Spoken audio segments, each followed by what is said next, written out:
It is time for another episode of the Tech Informist podcast. Let's begin. I'm Kevin. I'm Brad. And on this episode, we talk about Hyperloop One having a successful first test. New Xbox update includes custom gamer picks, console co-streaming, and more. Massive data breach for Verizon customers. And more LG V30 news. Welcome back, everybody, to episode 185 of the Tech Informist, recorded on Friday, July the 14th, 2017. National Hot Dog Day! Yes. And I'm not joking. Exactly. As with every other day in the world, it seems like today's a national something day, and today just happens to be hot dogs. And a local hot doggery, eatery, something, has a... Well, first of all, they have really fantastic hot dogs. Right. On top of that, those fantastic hot dogs are half price today. Ooh. And I can walk there from my house. Oh, bragalicious. Yeah. Bragalicious, breadalicious over there. I'm probably going to grab one at some point. At some point, yes. Some point. Yeah, so Steve's Hot Dogs in St. Louis. If you're anywhere near the St. Louis area, Steve's Hot Dogs, 2 locations and one kind of like pop-up location inside of a bar, brewery kind of place. Like a tap room kind of deal. So one is open earlier, one's open later, and then they serve mostly hot dogs, but they also have freaking fantastic macaroni and cheese. So that's the 2 things that they are really, and they've actually started to do a little chili and gumbo. So okay. And Steve, the owner, is Steve Ewing, lead singer of The Urge. So if you were curious to know what he sounds like in a band, just search for The Urge and you'll enjoy some nice, I don't know if you would call it ska alternative. At least alternative rock. Yeah. They were really big back here in the 90s during the kind of the push of that. Yeah. And it was a great time here in St. Louis, alternative music. But anyway, I digress. Let's get back to talking about technology, because this is not the hot dog and music show. This is all about technology. And first up, like we mentioned at the opening of the show, Hyperloop One has conducted their first full-scale system test, which achieved full vacuum conditions in its closed tube environment with a test pod that's about the actual size of what it envisions for its actual production system to be. And the test pod topped out at 70 miles an hour. Again, this is not bad for a test. This is a much shorter run that they're doing all these tests in, so they're not getting up to that target of 250 miles an hour. I can tell you that 70 miles per hour is faster than Amtrak. Yes, it is. Quite a bit, actually. So I think it's really good. Again, just another feather in Elon Musk's cap that, SpaceX seems to be going very well with successful launches of their rockets on a regular basis. Model 3's rolling out, and it's available now. And then you've got their Tesla batteries and all the other stuff, the solar shingles, and my goodness. Hyperloop, boring. I mean, the man just knows everything, apparently. Yeah, it's pretty impressive. Looks like the inaugural planned projects include a system connecting Dubai and Abu Dhabi, which is expected to achieve speeds of 500 miles an hour. So twice. That's amazing. What we're looking at for the next goal, which is supposed to be a 1,640-foot test track. At 250 miles an hour. Right. Yeah. It's kind of funny. In passing, we were talking about, me and my wife, about flying and vacations to places, and she's like, well, Elon Musk just needs to hurry up with that, that Hyperloop, so we can just get on that. It'd be a lot cheaper, probably. I'm like, you're probably right, because you don't have to pay for the fuel. Like, you pay for the electricity to run the thing. It's just air. Yeah, and whatever electronics needed to run the thing. I mean, like you said, it's just a vacuum tube. So it's like if you go to the bank and you put the tube in, and it goes, and it goes up the thing. That's the perfect example that I always try to explain to people what this is, and they're like, "Oh, Yeah. Oh, that's it. That's all you got. It's like be able to get cross country in just a couple hours. Yeah, but could you imagine, like, you would never be grounded from bad weather. You would be in a tube. Right, yeah. And if the tube breaks open, it's not like you're going to crash and burn. Right, it's just going to slow down. Down as it depressurizes. Or yeah. whatever. So, I mean, it might, wherever it depressurizes, it might blow the hole open there, but still, it's... Yeah. So top speeds, what they're shooting for is around 750 miles an hour. That's faster than a lot of planes fly. It is. That's unbelievable. I mean... Imagine 50 years from now just getting in the Hyperloop and going, to New York. Yeah, and just go to New York for lunch and come back. Yeah, that's actually a real possibility. I mean, You'd be there in like an hour and a half. Yeah, I mean, like I'd said when they were talking about possibly running a test run between St. Louis and Kansas City. Oh, my God. Get up in the morning, run out to Kansas City for brunch, catch a Royals afternoon game, and get back in there and be back in time for a Cardinals game. Probably could even do dinner before the Cardinals game. Yeah. How far is Kansas City from St. Louis? It's roughly, if you drive the speed limit, you're like a 5-hour drive. 5-hour drive, so a couple hundred miles. Yeah, so 400 miles. Just spitballing here, but if they hit their target of 750 miles an hour, you could be there in roughly 25 minutes-ish. Yeah. That's insane. Which is faster than it takes me to drive to the studio we're at today. That's insane. I mean, it's unbelievable. It would take me longer to get to where I would get on the Hyperloop than it would take me to get to Kansas City. The only reason you would ever want a plane is to go overseas at that point. Exactly. And I'm sure with his boring tunneling that they're probably going to eventually bore under the... Right. Send you through the ocean. You could just put the pipes under the water. Yeah. It's unbelievable. What? We don't need to fly. What the world's going to be like in the next 50 to 100 Yeah, everybody years. thought we were going to be flying. No, we're just going to be people underground in tunnels. Flying cars. Yeah. You don't need a flying car when you get a big old tube. Pretty much. Yeah, it's going to be pretty cool. I definitely, this is another one of those things. You just wish the best for all of this stuff. And you almost wish like you were born way later so you would have this technology readily available to you at all times. Yeah, but I like the fact that I'm kind of growing up with it. Yeah, that I can come at it from a perspective. Yes, I know what things were like back before and then after in the early 80s, because obviously I don't remember much about the 70s. I was only 4 whenever 1980 rolled around. But yeah, just to see how things have changed in my lifetime. And that's fair. Man, to be somebody that's 15, something like that, 15 to 20, really spoiled. Oh, God. Self-driving cars, right. Freaking hyper-fast trains and tubes. Yeah. That's all some cool stuff. I mean, they'll probably have a little chip in their brain for plugging into computers and interfacing with them at some point. You can already put in those little chips in your hand where you unlock NFCs. Yeah. NFC chips and doors and all that stuff. It's pretty cool. Pretty cool stuff. So kudos to, Elon's a part of this, but then you got Elon and the team, definitely. So you got Josh, was that Geigel? Your guess is as good as mine. G-E-L, and then Shervin Pishavar?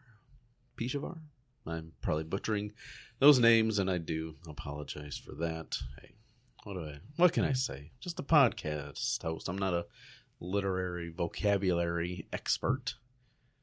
But no, kudos to Hyperloop 1. Xbox update rolled out, yesterday? Yesterday, yes. Day before, something like that? Yesterday. Man, this week's just been a blur. But so with the new Xbox update, and yes, I work for Microsoft, so here we are talking about Microsoft stuff again. I would be doing this otherwise. Come on. You know me better. Regardless of where you worked, you would be talking about this update. So we got new custom gamer picks, which was available if you downloaded the beta Xbox app on the computer. You could go through it kind of that way, but now you can just hop on your system, find a picture in your system, put it in there, boom, done. So, everybody's been asking for it. Here it is. That's awesome. I hope that for those of you who think you're going to be funny with the picture, keep it clean. Keep it clean, because they will bring down the ban hammer, I assure you. Yeah. Next, there is console co-streaming. Now, I'm super excited for this, especially with Destiny 2 getting ready to launch, especially as much Gears of War as I've been playing. I'm definitely going to look into this quite a bit. So with co-streaming, you can have up to 4 different streamers kind of on one screen, and you can watch each individual, like, oh, well, this person's dead right now. I can watch this person play until the next round, and then I can, focus on this other person again later. And you can kind of just sit and watch all 4 and, like, stream in the sounds from one or all 4. I don't recommend all 4 though. It gets probably be a little overwhelming. Well, it unless they fix the echoey thing that was happening in the one stream that I was watching. Regardless, it is a really cool idea. So does this mean you can kind of like have 4 different people? Okay, so you 3 friends could all be streaming on Mixer in one feed, and somebody could watch all 4 friends play. Yep. It's a really cool idea, especially with, again, the low latency of Mixer. It's, you watch other platforms. I'm just not going to name names. You watch other platforms, you know who I'm talking about, and something happens. And if you're on a Skype call with them, they're like 30 seconds behind in the video. Whereas, it happens in the video and it's like, oh, that's that thing that happened that you just yelled about 30 seconds ago. It kind of stinks, but with Mixer, it's almost instantaneous. Okay. Have you done much streaming on Mixer? No, but I'm going to start now that co-streaming is available. I have another friend who is very interested in the co-streaming and also has played lots of Gears with me in the past. So hopefully within the next couple of weeks, he might join me as well. It'd make a lot more sense for 2 people that are real familiar with the same game. Yeah. As opposed to like me and you trying to do this Gears. I know nothing about Gears. It's okay. You're not alone. And then lastly, kind of one of the big beats here is the arena updates. Now, I'm pretty sure most of this is for Killer Instinct right now, but eventually arena will push out to pretty much all games where you can kind of set up these tournament style, brackets. And whoever wins moves on. They play the next 2 people, go, and so on until somebody wins. This is going to be really cool for those tournaments that people do on the weekends at events and stuff. Let alone just doing it at home for fun. Yeah, you can choose the start time. Registration ends at a certain time and lets you know how many people are registered, what game mode, stuff like that. Yeah, also, they added something that I guess I may have misunderstood that I thought we had before. But essentially, you can sign into your Xbox now with just turning on, in quotations, your controller. So if you assign the controller to your name now, you press the Xbox button while maybe somebody else is on the Xbox, it automatically signs you in. Nice. So for people with kids, that's kind of a cool idea. For people who play with their kids, also a really cool idea. Especially, I know myself, if I had kids or if I had other people sharing the system as much as I use it, no one touches my controller. They have their greasy, grubby hands. I don't like grease on my controller. I clean it frequently with isopropyl alcohol, and which, by the way, doesn't hurt any of the colors or paints or anything. Right. So, and you also don't want people playing games under your profile affecting your progress. Right. All of a sudden, they get into a game that you've been working on a solo campaign or whatever, and they get a couple levels, and you're like, hey, I don't even know where I'm at. Right. What's this? This is not where I left off. What do you mean Jimmy died? He was just fine. Yeah. So that's good. Good to see they're continuing to update this stuff. I was actually playing around with some videos and stuff, and was it My Studio or whatever it is that is on Xbox? It allows you to edit your videos and stuff like that right there on the system. Something like that. I always forget the name of it. It's pinned on my homepage. I just don't remember the name. Yeah, I mean, I just installed it the other day when I was playing some Titanfall, and I was shortening some of my clip. I'm like, I don't need a minute clip for here. I just need you to look at 10, 15 seconds of a cool move. Yeah, which I've been doing a lot of frequently this past couple of weeks because I don't know. Yeah, you've been doing a lot of Gears on I've been seeing a lot of stuff on Instagram, and that's kind of what prompted me to, maybe I'll do this, but I need to figure out how to share them on Instagram. So the easiest way on Xbox currently, or the the cleanest way for myself is I, clean down the clip, put in the little, I use an effect that makes my gamer picture kind of like very present on the video clip, so somebody just can't grab my clip and say whatever. It's their gameplay. Even though my name pops up frequently on the clip, it's kind of like a tagged. watermark. Yeah, it's kind of watermarked with my gamer tag and pic.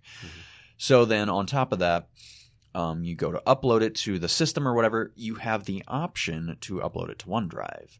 Right. So I upload it to OneDrive, and then I save it from OneDrive onto my phone, and then I upload it to whatever social media from there on out, which from Instagram you can pretty much do to all the other places. Right. I didn't realize that you were doing those exercises, but it makes sense because based on that editing software I was referring to before, you got either upload it to, like you said, OneDrive or your Xbox, that stuff. So also the Xbox app on iOS and Android has updates for LFG sharing, looking for group, if you're not familiar. Game Pass browsing, and updated language and location settings, and an Android-only feature, which, being as Android's a little more open and is able to do this, you have the message chat bubbles, which I freaking love on the Facebook platform. So, yeah, that's super cool. I always turn off the chat bubbles. Oh, I love them because I can't get to the messages frequently enough, and I'll exit out of it and I'll forget about it. Whereas if the chat bubble is just kind of there in the corner, it's out of my way. I can leave it there. You've got a conversation with that person, and I can still talk to him and not forget about him. Because otherwise, I would. I'm very forgetful. Yeah. Oh, it just always seems to be that either playing a game or being in another app, that bubble always pops up in the right where I'm like scrolling or doing something. It's annoying. So whenever you do that, it just opens up the app and takes you out of whatever you were doing at the moment. Like, stop. So I don't know. I'm probably alone in loving the chat bubbles, but if you do like them, be aware that they are available for Android on, the Xbox app. Yeah, so which makes sense because there are no chat bubbles or nothing on iOS. Right. So. Again, it's that lockdown platform. It's just how iOS does things. It's fine. Right. All right, so we all know that not too long ago, Verizon picked up Yahoo, or they acquired Yahoo, whatever. And we all know that, Yahoo had some issues with data breaches and stuff like that, which in turn caused Verizon to say, I don't think we're going to pay you as much money as we originally would have due to data these breach. Little issues. Well, this week it was discovered that there was a Verizon partner data breach, which has exposed millions of customers' records. And these were accessed through an unprotected Amazon S3 storage server. Now, based on my understanding, this was actually a human user error, not like a software vulnerability. This was actually something that was actually caused by a person that works with this stuff. Records included customers' names, mobile numbers, and account PINs, along with home address, email address, and Verizon account balances. Some records were partially redacted, most were not. Anyone with access to the records could have theoretically impersonated a subscriber and been granted access to their account. So, Verizon and NICE Systems have said they are investigating the breach, which, of course. NICE also commented that the data was part of a demo system, but refused to elaborate. Chris Vickery, a researcher with cybersecurity firm UpGuard, first noticed the breach back on June the 13th and privately informed Verizon. Data was finally secured on June 22nd, 9 days later. So really no telling how early the breach was. It was just discovered on the 13th of June and taken care of 9 days later. So it's, whoops. Yeah, big oops. Yeah. So CNN reports that the cause was a misconfigured security setting on the server. So again, somebody that was setting this up just didn't configure the security setting on the server properly, which again, as a result, anyone who knew the web address could just go download the files, but Verizon says no other external party had access to the data, telling CNN that no loss or theft of customer information occurred. In my opinion, it's like, well, why say it then? Yeah. Why let this information get out if nobody stole it? Yeah, that's strange. I mean, maybe they're trying to show their customers, we care. Yeah, exactly. Which is what I was going for. But I don't know. It's weird. It's strange. It's a thing that happened, but yet it kind of didn't. So right. Pretty crazy stuff. One little thing that popped into my mind just before we do move on to our next story that we kind of mentioned before is the fact that I opened up Facebook before we started recording, and with one of the Facebook memories, today was actually the day that the NES Classic was announced. And it felt like, April Fool's. Yeah, I was like, no way. Surely they're not doing something like that. Oh, yeah, we all know the story about that. And it turns out they are. Yeah. So really, there's no more updates on the SNES Classic, especially pre-orders in the United States. I guess it's still kind of an FCC approval that Nintendo's waiting for, if they are even going to do pre-orders in the United States. I know Amazon UK went back and kind of shut down people that had pre-ordered multiple consoles on their UK page. So as far as I know, my pre-order for the European model is still good. I don't know. Well, that's because you weren't trying to be toxic and buy up a bunch of them. You were just getting one. Just one. And I just still hope to God that they do open pre-orders here in the United States. Yeah. I mean, obviously, just by, if you follow the news, I got Google Alerts set up to send me information. All the stuff's coming through talking about, UK pre-orders, that how fast they went. And I don't know. I almost want the UK version more, just because it looks like Super Famicom, and you want the design. Yeah, I don't know. I feel like the Super Famicom looks better, even though I'm more nostalgic maybe for the American version. I don't know. Like I said, I'm greedy. I want both, just because of the. If you can get both, that's awesome. Honestly, I was never really a big fan of the original Famicom. That's right. Yeah, same actually. And then seeing that unit that Justin got with, was it 500 games or something that was already built in or something? Yeah, it was some kind of backwoods kind of thing. Yeah. Just original Famicom don't do anything for me, but the Super Famicom, it really looks nice. But the Super Nintendo, the old grays and purples and stuff, I still like that. Yeah. So if I get both, fantastic. It'll be great. But moving on to the story that we originally planned to talk about in this spot, it's the LG V30 is expected to debut on August the 31st at IFA. So that's in Berlin. I'm excited. I know. It's really, really cool. There was actually earlier this week, I considered, sometimes I get very impulsive, and I started wiping down my Nexus 6P, thinking I'm going to throw it up on Swapper right now and buy this Nexus, or not the Nexus, the Nokia 6 that was on Amazon, since it kind of came out this week on Amazon. I thought, no.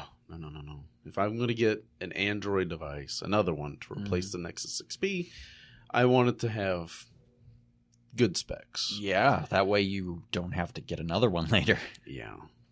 So I didn't do that, and I'm kind of hoping that the LG V30 is everything we've really wanted with the V10, V20s. I think LG's learned their lesson a little in the sense that they just want to make a solid, amazing phone. The generation before these, they were still trying things out, trying to find that latest and greatest cool new thing. Didn't really pan out for them as well, but you have to try those things to learn that, to then move on to something else. They are keeping the 2:1 aspect ratio, which I think is going to be a thing on pretty much every phone. Yeah, I think LG, and with the G6, they've done really well with it. But I know there's a lot of people and in my opinion, rightfully so, kind of wish they would have had a little bit more current future hardware in it. Basically the processor. That's kind of the only big glare that I see with the G6, but I still enjoyed my time with it. And I know you still love it to death. So, which actually you can get some really good sales on unlocked G6s. Yeah. I mean, like as low as $400 to $500, something like that. That's pretty cool. It's good deals. But yeah, we should get more information about this, which is supposed to have a 2880 by 1440 resolution display, which, like you mentioned, a 2:1 aspect ratio. Looking to make that transition to OLED technology for their displays. Snapdragon 835s, 4 gig RAM, probably Android 8.0 out of the box. We'll have to see about that because of timing. I mean, obviously they can announce it on the 31st, but then again, we all know that sometimes when LG announces something, it can take months before they actually release it.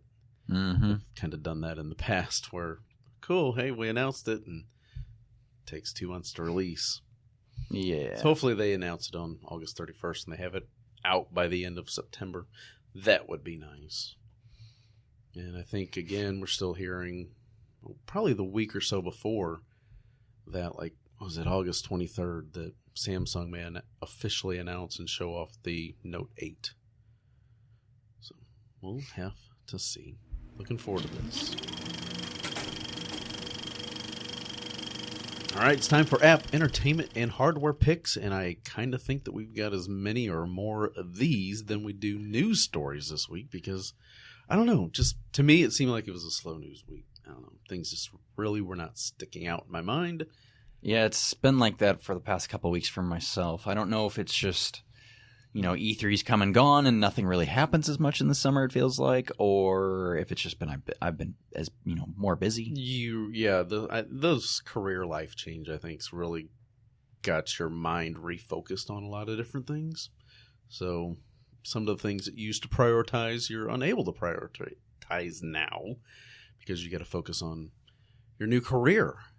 Yeah, definitely. Training and all that good stuff. Oh, yes. But last Friday, like we mentioned on the previous episode, Spider-Man Homecoming has landed in theaters, and I went and seen it on IMAX 2D. I'm not a big 3D person.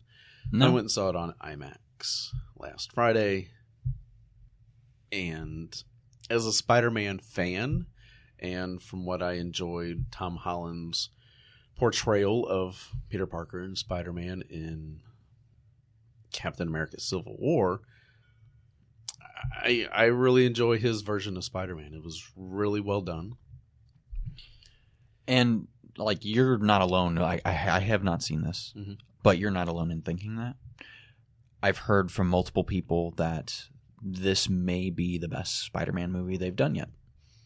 Mm-hmm. I would definitely put it right up there with, at the very least, Spider-Man 1, in my opinion, was fantastic. Tobey Maguire. It was fantastic. Yeah, I'm kind of a big fan of the first one myself. And then Spider-Man 2 with Alfred Molina playing Dr. Octopus. That, in my opinion, was better than the first one. Mm-hmm. Spider-Man 3, obviously everybody's... I still enjoyed that one a lot more than I enjoyed Amazing Spider-Man 1 and 2. Yeah, that one, again... it just kind of fell by the wayside, I feel like. It may have hit some of the right character beats, but the story itself seemed a little messy, just trying to do way too much in a movie. You just can't do that, and that's what I liked about this one, Spider-Man Homecoming, is the fact that I don't think they were really trying to do too much. He's part of the movie kind of kicks off with he is kind of documenting, because I mean that's all the rage right now. He's documenting his time during what you see the footage of Civil War. So it's pretty cool how they kind of intertwined all that, because again, this is all this big movie franchise MCU. Streaming. Yeah, it's a just big universe. And it's really cool how they did all that. And he's learning how to be Spider-Man. He's learning more about the suit, introduced to his friend Ned, and all the other people, his love interest Liz, and then you've got Michelle or whatever her name is in the movie that's just kind of creepy in a way because she's always like there and staring at them in school. It is really well done. Michael Keaton, nice, short but nice little backstory into how he decided to become the Vulture. And I thought Michael Keaton did a really fantastic job as a villain. I mean, he can play a bad guy really well, but he can also play a good guy very well. Yeah. It's really cool to see that. And one of the things that I mentioned to my wife the other day, how I appreciated that, of course, Michael Keaton is not getting any older. I mean, he played Batman almost 30 years ago. Mm-hmm. That's a long time ago. Yeah. So he doesn't have that nice, thick, full head of hair. Now he's, he looks a little rough around the edges. He's older. He's a lot grayer, and his hair's a lot thinner. And he didn't try to put on some, wig or anything like that. I'm still got. No, it's Michael Keaton as Michael Keaton playing Vulture, and it was really well done. Some interesting little twists and some little action that I wasn't expecting. It was like, ooh, wow. And it was a full theater, which was great. And the thing that stood out to me most was the fact that so many people, there was a lot of people that brought younger kids, probably in the 4 to 5 to 6 year old range. Mm-hmm.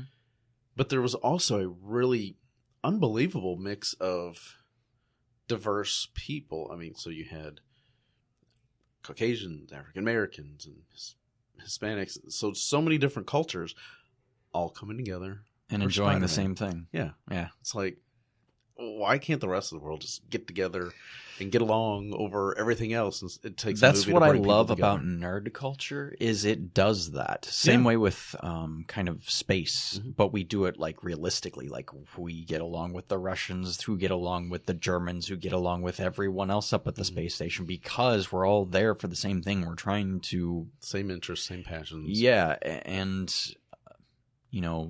sure, maybe I don't watch football or whatever, but sometimes football can bring people together. Yeah, sports and stuff. While it's not my thing, it's millions and millions of other people's things. So I kind of, while I make fun of it frequently, I I don't like football. I'm sorry, but while I make fun of it frequently, there's a need for it because, like you said, it's cool to see that diverse group of people kind of all get together for the same thing.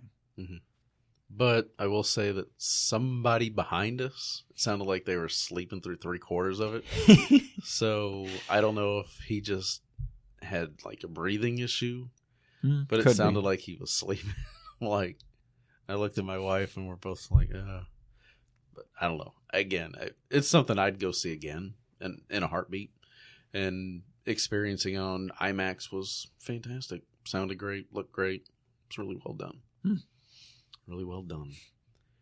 Next up, last night, wife and I watched Batman and Bill, which is a documentary on Hulu about the creation of Batman and the fact that, well, we all know and love Bob Kane and know him as being credited with Batman for pretty much since the beginning back in 1939.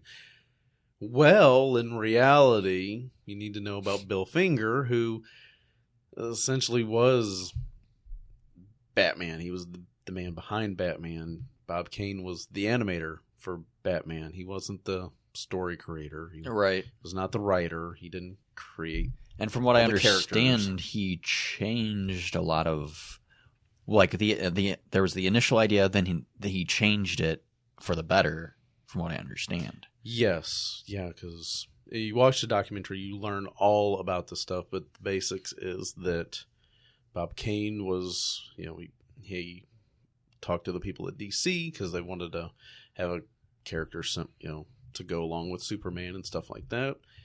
So he went back and came up with his design and talked with Bill, and they all worked together and then tweaked it to what Batman became, thanks in part to Bill's input.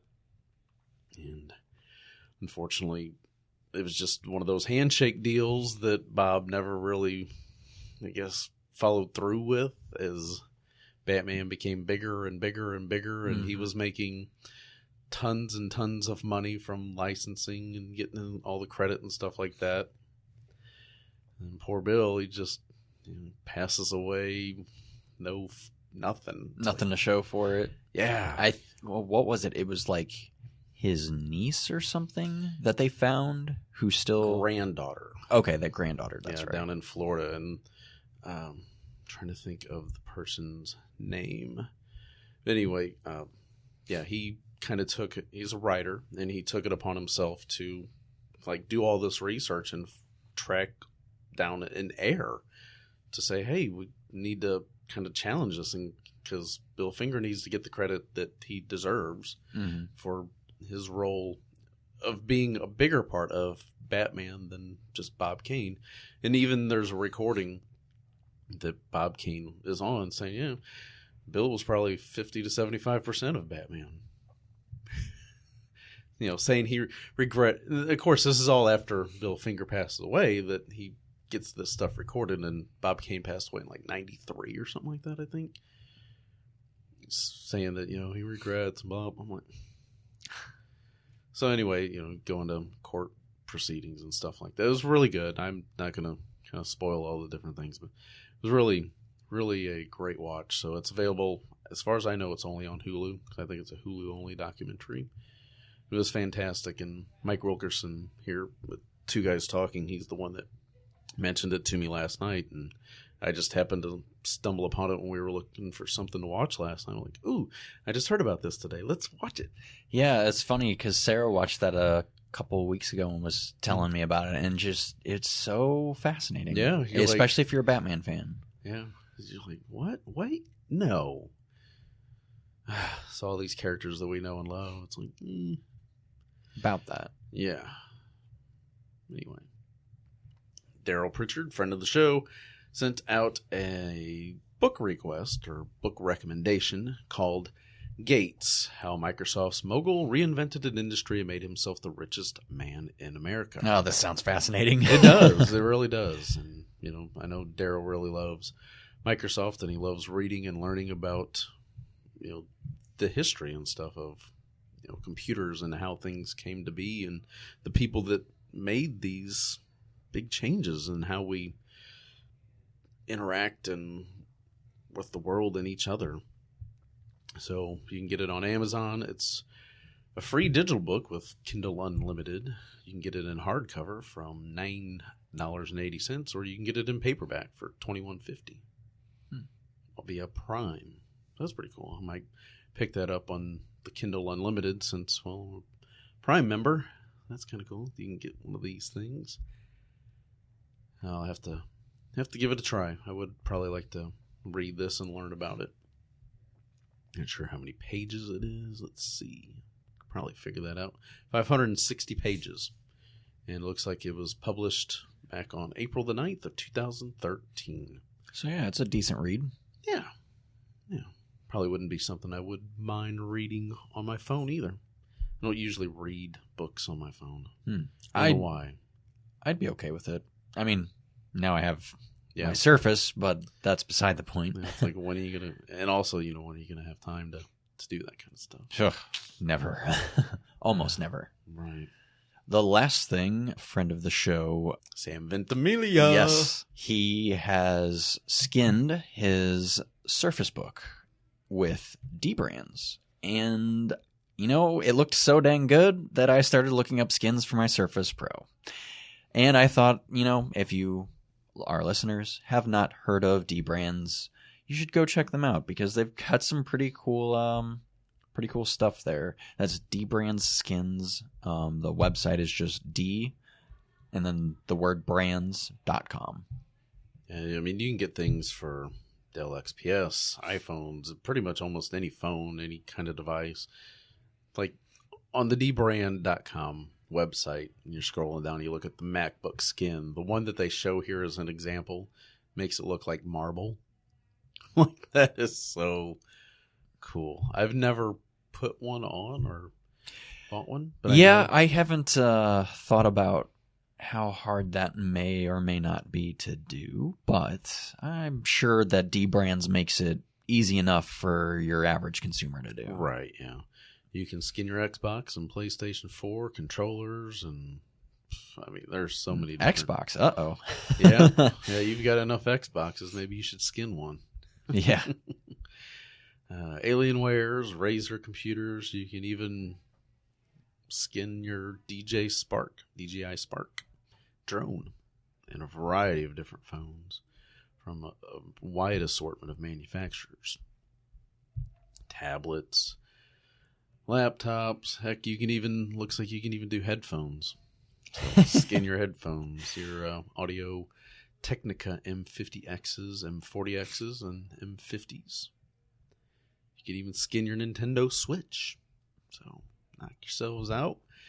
So many different things. Heck, you can even skin your old PlayStation Vita, Pebble Watch.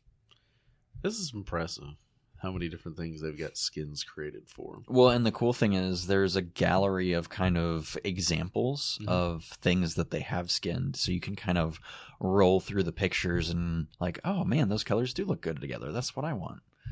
Right. So just by looking at iPhone 7 Plus skins, for example, there are 2, 4, 6, 8, 10, 12, 14, 16, 18, 22, 24, 26. Looks like 26 different variations that you can skin it with. Pretty impressive. And the back skin looks like it's only $10, so it's not crazy expensive just to change the look of your device up. Somebody put a wood skin on the front of the Surface. It makes it look like it from the 80s. Oh gosh. It's like an old Atari or something. Yeah, it's exactly what it looks like. That's kind of amazing. That's funny. No, cool stuff. And I really do like that true color red skin. That really gives it that really nice red on black Makes look. it pop. Yeah, that's pretty nice. Kind of like with the case you mentioned last week.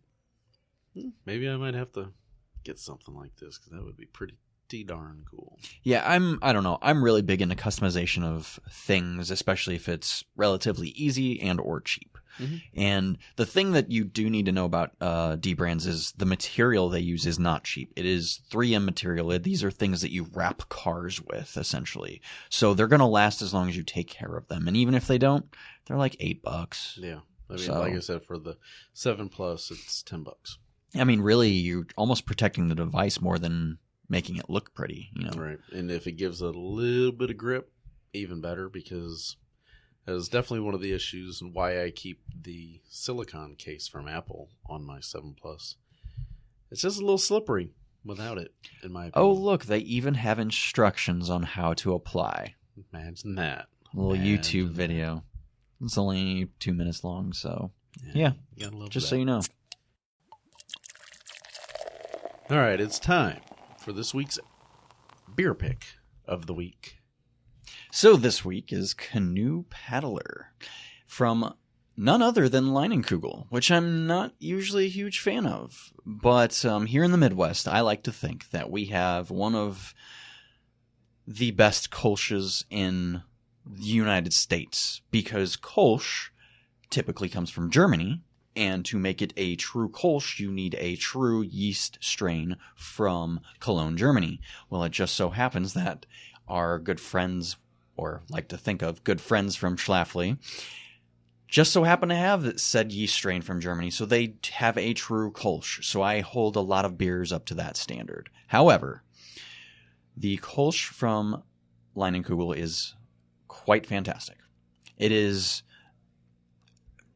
for, I guess any sense of the word, just kind of a regular Kolsch. And I kind of appreciate a nice, delicious beer that is brewed like it's supposed to be.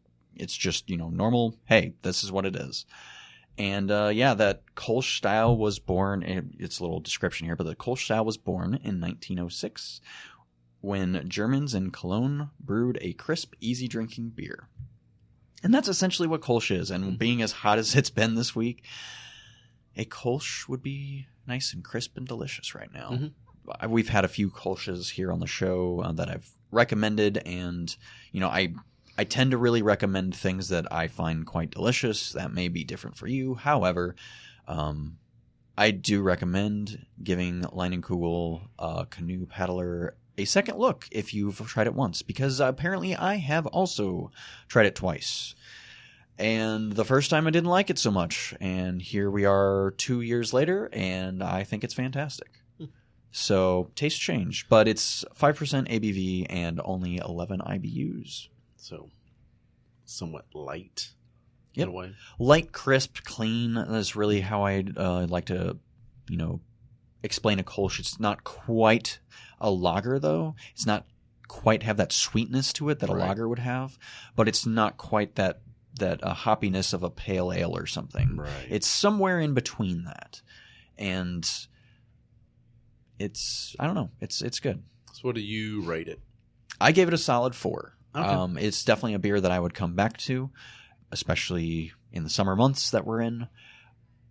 It's not nearly as good as either Kansas City's Kolsch or Schlafly's. However, it is good enough that I think you should give it a shot. Right, and obviously this one's probably a little bit more easy to acquire around the country. Yeah, Leinenkugel is kind of around the country quite a bit for just being up there. Was it Minnesota?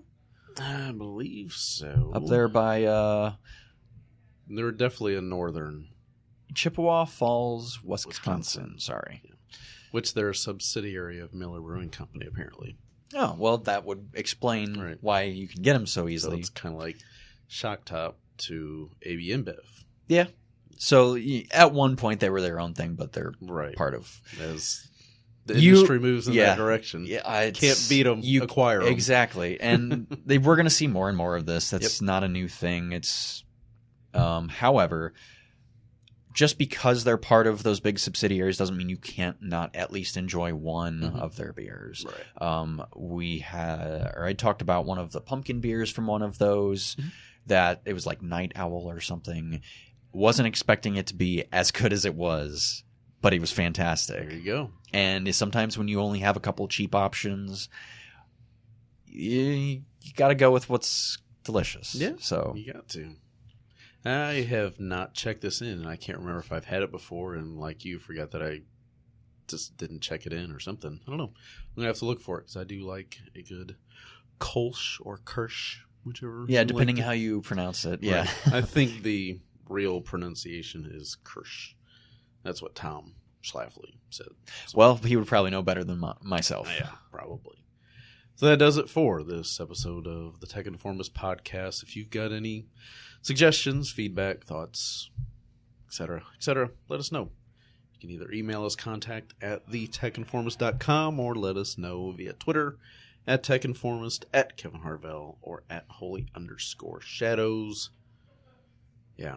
And hit us up on Xbox Live if you would like to maybe play some games with us. Holy Shadows and Old Man Harv.